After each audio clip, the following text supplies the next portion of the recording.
Hello, this is Digital Accessibility, the people behind the progress. I'm Joe Walensky, the creator and host of this series. And as an accessibility professional myself, I find it very interesting as to how others have found their way into this profession. So let's meet one of those people right now and hear about their journey.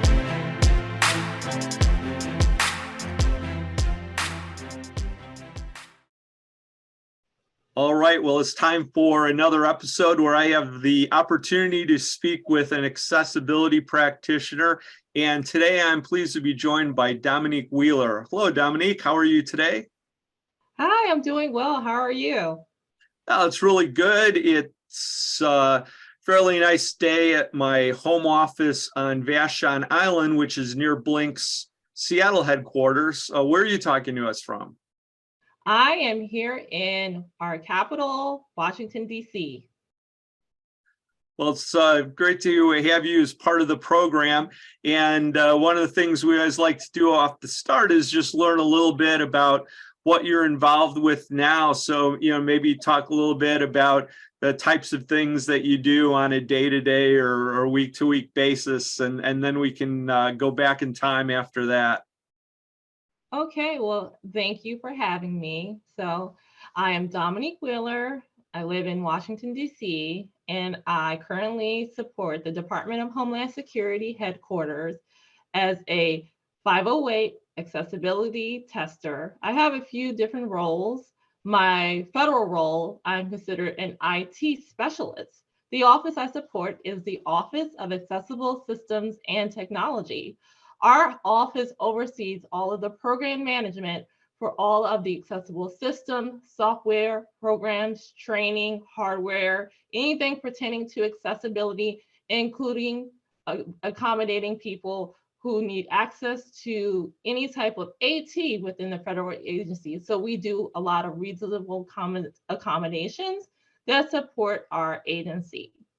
Overall, I would say my role is an incumbent upon me to not only understand accessibility compliance, but also we do a lot of training. One of our major programs that we oversee, and we look forward to anyone, including public, federal, private, nonprofit, and so forth, being a part of, it's called our Trusted Tester Program. Our Trusted Tester Program teaches a variety of web application techniques that include the Web Content Accessibility Guidelines for 2.0, and we teach people how to identify any accessibility issues for websites.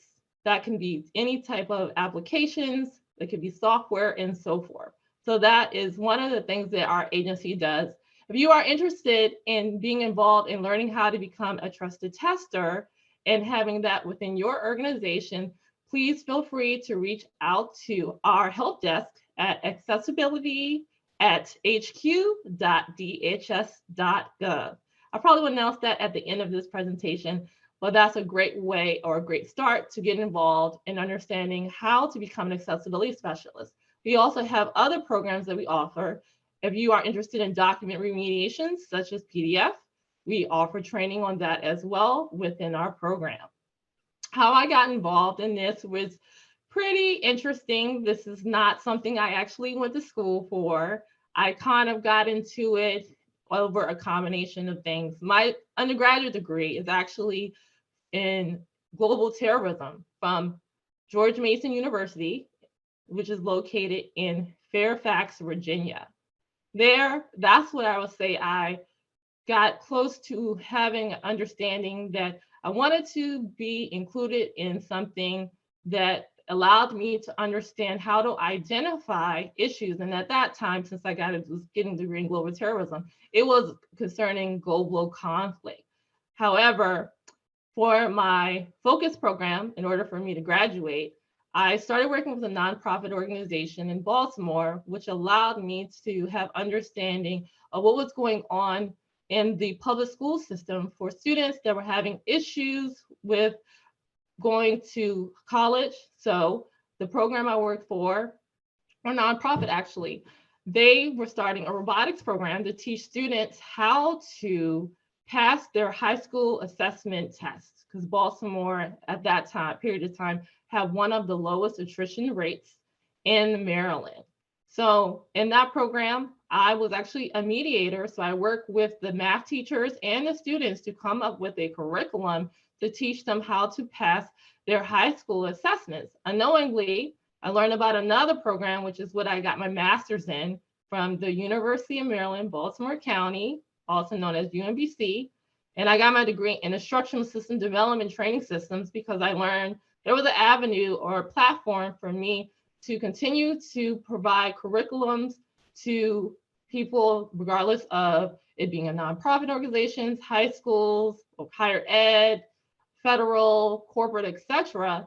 And I decided to pursue that degree because I really enjoyed the curriculum that we created, and we actually supported students, and some of them of which did end up going to college. So that was self-fulfilling at that time when I went and got my master's. Can I just jump in? Sure. In there, Dominique. So we already covered a lot, and I definitely want to probe a little bit more, as we go along, because there are a lot of interesting aspects. I mean, going back to the original things you're talking about. First of all, the government agency you work for is huge, and so I assume that there's just an enormous amount of activity internally and public facing related to accessibility. And is it that you focused on the area that was related to external training, or was there more to it?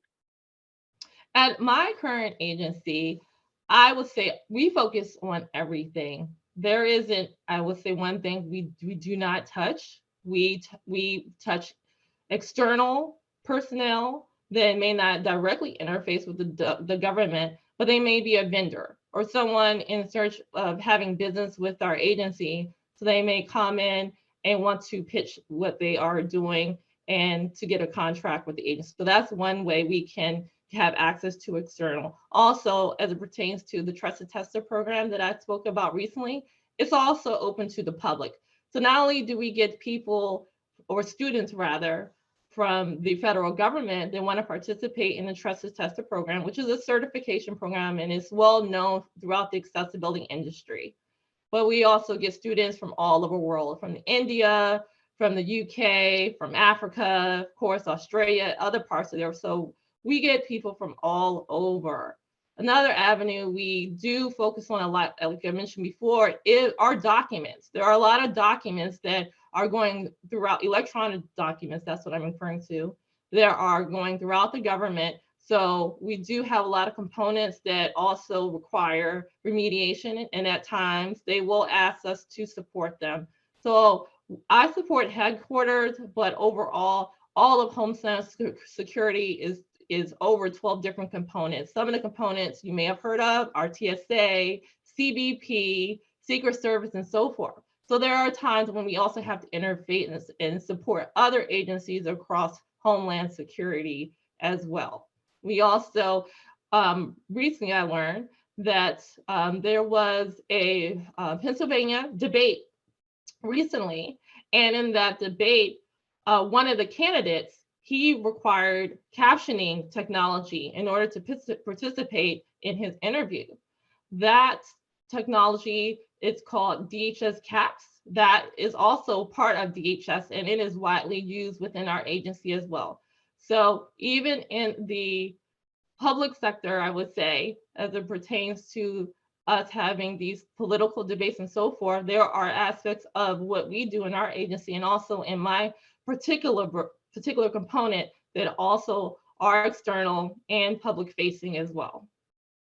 Well, we'll make sure we get in the show notes the links that you mentioned earlier, and you also mentioned the Trusted Tester program. I participated in that myself a few months ago, so I dug in and went through the required free training, and then worked through through the tests. It definitely was a commitment to try and find my way through that. It took a little while to get it all sorted out, but eventually I was able to finish that off.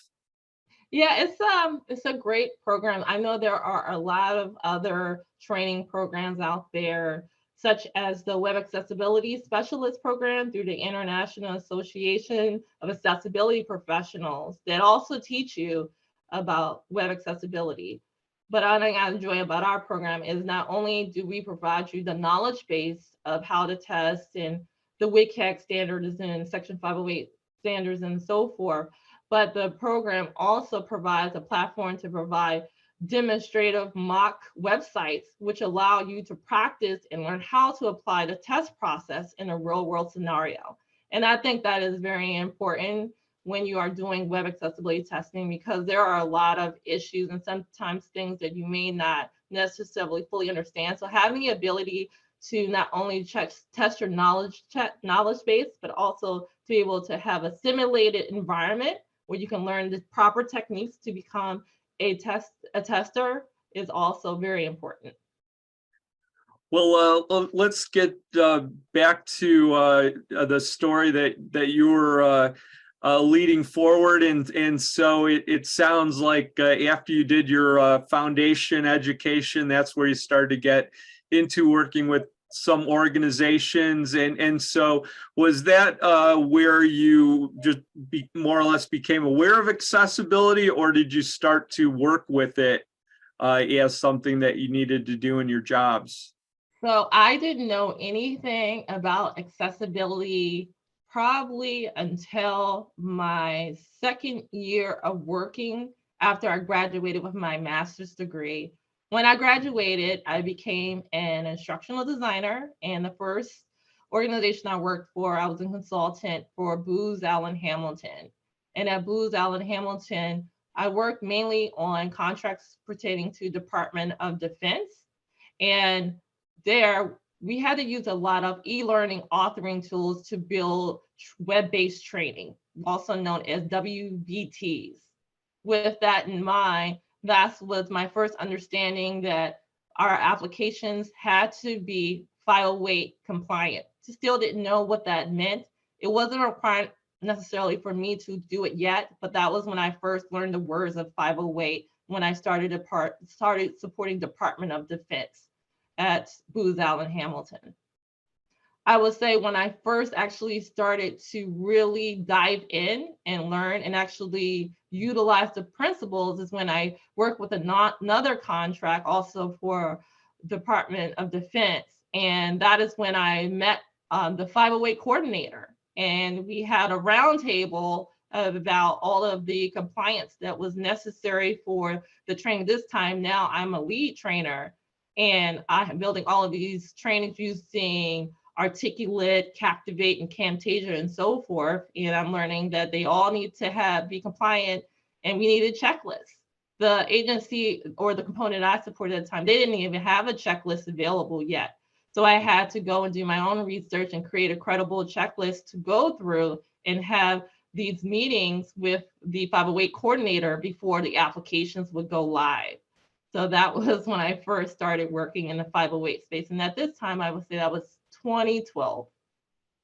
Well, I think when somebody first gets all of the accessibility information put in front of them, it can be kind of intimidating. There's a ton of information out there, but it's not always clear where to go to start learning about it, what things are most important to learn about, and that type of thing.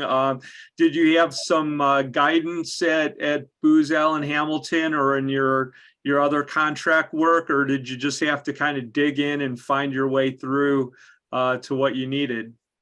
I had to figure it out on my own, but I would say that was okay because I love learning new things. And one of the sites I think was helpful was WebAIM. That was where I really got my first introduction to understanding what is 508.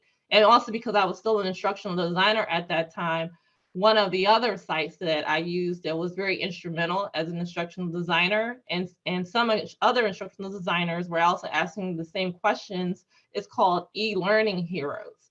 So that is a platform for instructional designers to learn or just to share information about the tools that they're using to create their trainings. And if they run into any issues, they can go with this open forum where you can post your issue, and you'll actually have SMEs, which is subject matter experts, to come in and they will answer your questions, or they may also have run into the same issues and provide you recommendations.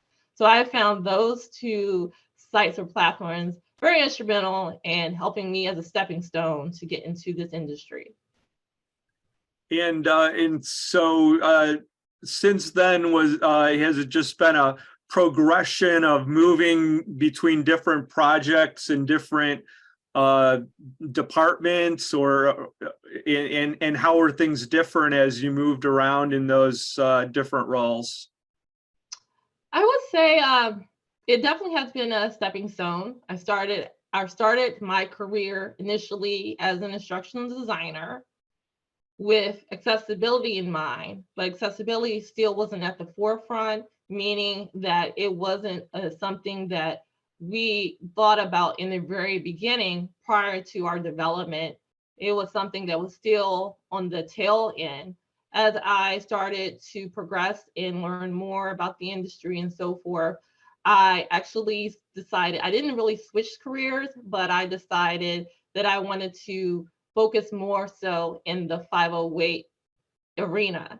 I saw that as a niche area that a lot of people had not really tapped into. And being as though I already had an instructional design background, I felt that was a good way for me to grow and excel, because I already understood the tangibles about in my particular industry from design and development. And now as a 508 specialist, I was going to understand the backlog of things that needed to be taken into consideration before I can move my product to production and so forth. So I would say it was a stepping stone, and I gradually, started learning more. Being as though I was instructional design, I had a lot of projects where I worked with developers on applications, and I had to sit with them, and they would have to walk me through their applications so that I can build the trainings. And I also was doing technical training there as well. So in working with them and speaking with them and learning more of their knowledge base, it also pushed me to learn more about HTML, CSS, and JavaScript, which is a big component of how we test and determine what issues that we find. So that allowed me to be a great communicator and identify those issues in that way. Additionally, we started moving towards to an agile methodology and so forth. So then I started getting more so not only to being an instructional designer, a 508 specialist, but then I started tapping to project management and managing different projects in the training development, so that's partial of what I do currently here as well. And with the documents sometimes are also embedded in our trainings, in our web-based trainings, especially if you're doing a compliance training or you're doing training, employee training for work, you'll see there are documents that are embedded. Those also need to be tested for 508 compliance. So then I learned how to remediate documents and took a bunch of courses, and most of the PDFs that we make are through Adobe. So I started doing training in that arena, because I think when it comes to accessibility, there are many areas you can tap into, but at the baseline of how to start, I think it's important to know how to not only work with websites, but think about the things that are also interworking with the website, such as, like I said, documents. So I think documents and remediating documents or knowing how to is also an important component. If you are thinking about being a specialist at the basics, you should learn how to maybe not be a coder, but how to read code and understand when there are issues within your code. So W3C has also a lot of courses and I'm speaking about w3cschools.com. So there they have different type of courses and certification you can take for HTML, JavaScript, CSS, which is a big component of what we do when we are remediating issues or identifying issues for websites and software applications that we find or have. Well, yeah, so you brought up a lot of interesting challenges that are worth thinking about, and it's helpful to get your thoughts on the web technologies. You mentioned documents and PDFs and remediation associated with that, and in my work, I found that to really make things work a long time for a large organization, that you really have to get into the business process and make sure that the people creating the content know what to do and have a publishing system that supports the right way to do that. Otherwise, you're always just trying to fix an increasing number of documents. So how has that been for you in handling what I imagine is a really large set of documentation? Sure. So in my agency, when we do document remediation, the first thing we do is we await a ticket from our help desk to tell us which documents need a remediation. Then we go and we look at what is the scope of work, how many pages are needing to be remediated, and so forth. First thing that I do is I will use the accessibility checker for PDF to first identify what issues that the accessibility checker identifies. A lot of times, not all the issues can be fixed just from the checker. So then you have to go in and update the tags, for example. That takes some time depending on how many pages in the documents. But we have a great training through the DHS Trusted Tester program, and also through our Office of Accessible System Technology, that will show you the process in which to remediate your documents. So I highly recommend, if anyone wants to have access to free training, contact the Accessibility Help Desk for Homeland Security at accessibility@hq.dhs.gov. And those resources will be available to you. Well, another thing I wanted to just get your thoughts on, so you've had a lot of experience in this area. Are there any areas that you're still learning about, or you're excited to learn about, or you think you'll be working with more in the future? One of the things I won't say excitement, but I would like to learn more about is accessibility and AI. So that is an untapped area that I have not learned about, but I'm really interested in learning about that. Augmented and virtual reality are also other areas that I'm very much interested in also learning about. For now, the federal government only follows WCAG 2.0 standards. We have to await the Access Board, which is the federal department that updates our 508 standards. So eventually, I look forward to being updated with the rest of the world in the WCAG standards. Well, it's interesting to also hear about how you need to be able to wait for approval to be able to move forward. Dominique, it's been a real pleasure to speak with you and hear about your background. I'm sure a lot of people will find it an interesting story and maybe help them find their way into accessibility as well. Yeah, thank you for having me. This has really been great. I'm happy I could participate. I also lastly before I will go, I'm also part of the ICT Accessibility Testing Symposium. So this is an annual conference symposium that also teaches and shares information and has a lot of speakers that focus on the accessibility industry. So I also encourage anyone who's interested in accessibility testing or augmented virtual reality, talk about everything. Please get involved and come to the next ICT Accessibility Testing Symposium. Well, we'll definitely put that in the show notes as well. So again, thank you very much, Dominique. Thank you. Have a good night. Bye-bye.